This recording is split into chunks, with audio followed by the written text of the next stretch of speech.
The Last of Us is a third-person action-adventure title released on PS3 in 2013 with a PS4 re-release in 2014. When it released, Last of Us shook up the industry with its blending of cinematic action and emotional storytelling, arguably setting a new bar for the storytelling art form in video games. However, after 7 years of powerhouse stories, does Last of Us still stand tall next to those who came after it? Get in the boat, boy.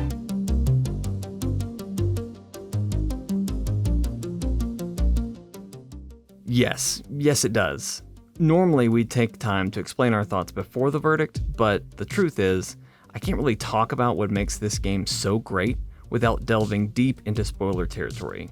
So before we get into it, if you haven't experienced the Last of Us story for yourself in some way, I strongly urge you to do so before viewing this video. It's definitely worth your time. Spoilers ahead. The game begins with what remains to this day one of the most effective opening minutes in a video game. A girl named Sarah is waiting for her father, Joel, to come home so she can give him his birthday present.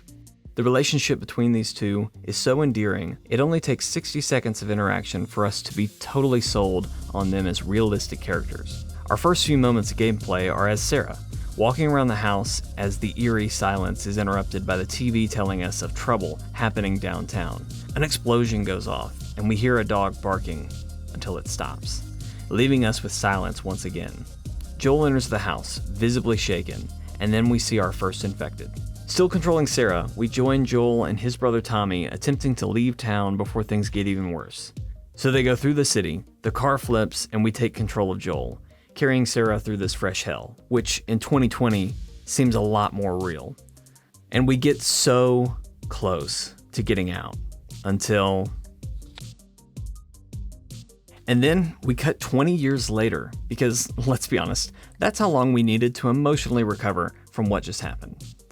Never before, in all my years of gaming, have I played an opening sequence that so masterfully prompts an emotional response. We bond with these new characters in seconds.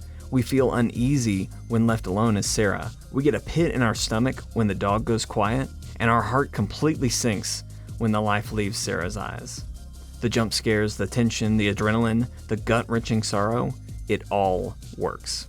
Roughly 15 minutes of flawless execution is all it took to completely invest us in this game, as well as set the tone for what proved to be a relentless story that continues to execute extremely well on what I consider to be two of the biggest pillars of storytelling: characters and world building.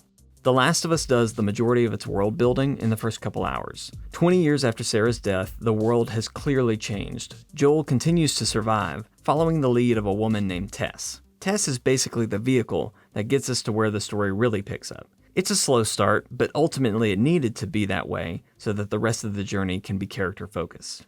We did notice some smaller details this time though, like how Joel and Tess were so nonchalant about putting on their gas mask when they spotted spores, which, again, in 2020, hits a little different. After 20 years, it's just another part of their new normal. It's the inclusion of this subtle context throughout this portion that makes this version of the apocalypse so believable. Oh, I like how this is the tutorial for shooting. Please. Sometimes games are just like, all right, let's see how well you are with the gun. Here's that soda can over there. Can you hit it? And this game's just like, this man would rather die than live another second. Can you shoot him in the head? We've pinned him down for you. Goodness. Joel and Tess end up taking on a job to escort a 14-year-old girl named Ellie cross-country to the Fireflies, a group of revolutionaries working to return to the way things were before the outbreak. And their first step is finding a cure. Turns out, Ellie is immune, and just might be that cure that the Fireflies are after. We follow Tess outside the city and see just how much 20 years of unopposed nature changes things. We spend a few frustrating encounters learning more about the clickers and how they work, until the moment we all knew was coming. Oh, Christ. Oops, right? Though he disagrees with the idea initially, Joel accepts Tess's dying wish to get Ellie to the Fireflies. This, 3 hours into the game, is where the real story begins. And its biggest strengths take center stage, its characters. Specifically, Joel and Ellie. Their story is what makes The Last of Us so memorable. And their story holds up today. But what I found in this playthrough was how well the characters you meet on this journey support Joel and Ellie's story. Along their journey, Joel and Ellie come across many survivors, some of which were friendly, others, well...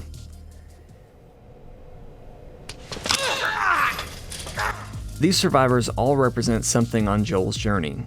Bill is a warning of what happens when someone forces themselves too deep into isolation and distrust. Sam and Henry represent the danger in placing your will to live entirely in one place, as well as a foreshadowing for Joel's actions in the end.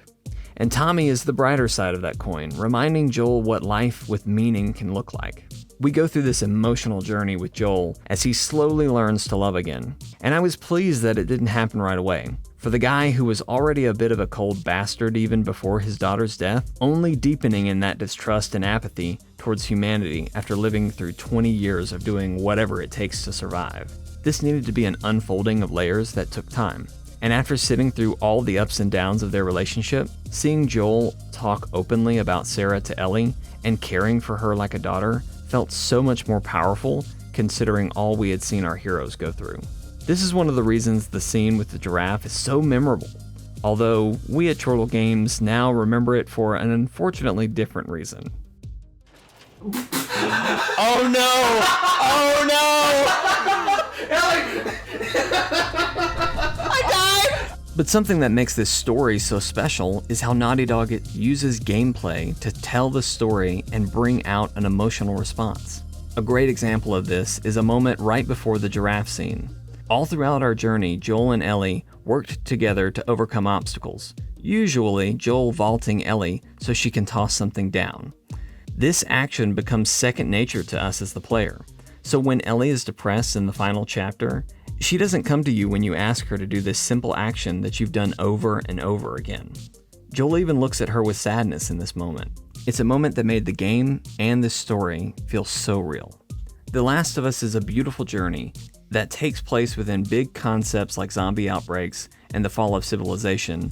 It zooms in on a couple of survivors to explore some of the most relatable themes a story can tackle in a very intimate, powerful way, all culminating in an ending I'll personally never forget, when our hero ends up being more of a villain in a scene that in some ways mirrors Sarah's death. Joel did whatever it took to save Ellie, but in his eyes, he wasn't opting out of saving humanity, but rather opting in to save the only humanity he saw worth saving. Swear to me that everything that you've said about the Fireflies is true. I swear. So let's talk about gameplay. Let's start with the good. Combat feels like it has some weight to it, quite literally in regard to melee combat. Everyone in that situation expected that to be a one-shot thing. Joel expected it, that guy expected it, and you did. Though I had just a little bit of trouble with the shooting early on. Okay, maybe I had a lot of trouble.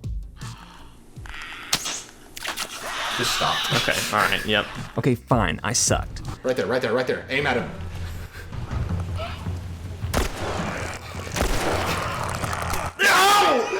I'm personally not great at shooter games, but I do play a lot of Destiny, so jumping to the third-person perspective of shooting was a little difficult at first, but I think it was intentional to make the gameplay difficult early on so that you really had to scrap in every single fight that you played. Moving, aim your gun. I'm not gonna shoot him. Are you kidding? Have you seen me aim? But as the story progressed, as I was able to upgrade my gear and equipment, my shooting improved a lot. And of course, a large part of the gameplay is stealth. The Last of Us doesn't really add any unique stealth mechanics, but the clickers being able to kill you instantly really incentivizes you to use stealth wisely. I crouch, Ellie. It's my thing, alright? Jeez. Jeez. What did I say about crouching? As for the bad stuff, I thought I'd start with a joke. What's worse, the shooting or the puzzle segments? Any guesses? It's definitely the latter. Where's the ladder? It's gotta be around This is here what I somewhere. this is what I remember. This is what I remember. I told you I was like I vaguely remember there was something. Specifically remembered ladder. Seriously though, the segments with the ladder, the floating driftwood, or the planks did nothing for the game but slow it to a grinding halt. And if I ever have to see another ladder, it'll be too soon. I've already mentioned the interactions with Joel and Ellie are great, but Ellie surprised me with how often she was a huge help in combat, saving my butt more than a few times early on. However, the longer we were in the game, there were just a few times where she got so frustratingly in my way that I came to expect her to get me killed in various situations. While all of this and the glitches we saw in our playthrough weren't enough to harm the overall experience, it was enough to take us out of the experience and remind us that without such a gripping story, The Last of Us probably wouldn't have made as much of an impact. I swear there was another dude here. Oh, he's right there. I think he's going through his own thing right now, you know? Should I put him out of his misery? Yep. It's really more your misery. It's my personal enjoyment right now. Last of Us is definitely one of those games that has its flaws and even predictable story beats. Most of us knew Tess would die, that Sam would get bitten, that Ellie would become Joel's proxy daughter, and so on, but it didn't matter. If you ask me about this game months or years from now, I probably won't even mention the issues, because I'll be too busy remembering the sorrow, the fear, the anger, the hope, though brief, and the quiet moments that were able to convey all of these, even without words. I cannot say this enough. Go play Last of Us, even if you already have. It's definitely forward compatible. And there's no better time for a replay, with Last of Us Part 2 coming out in just a few days.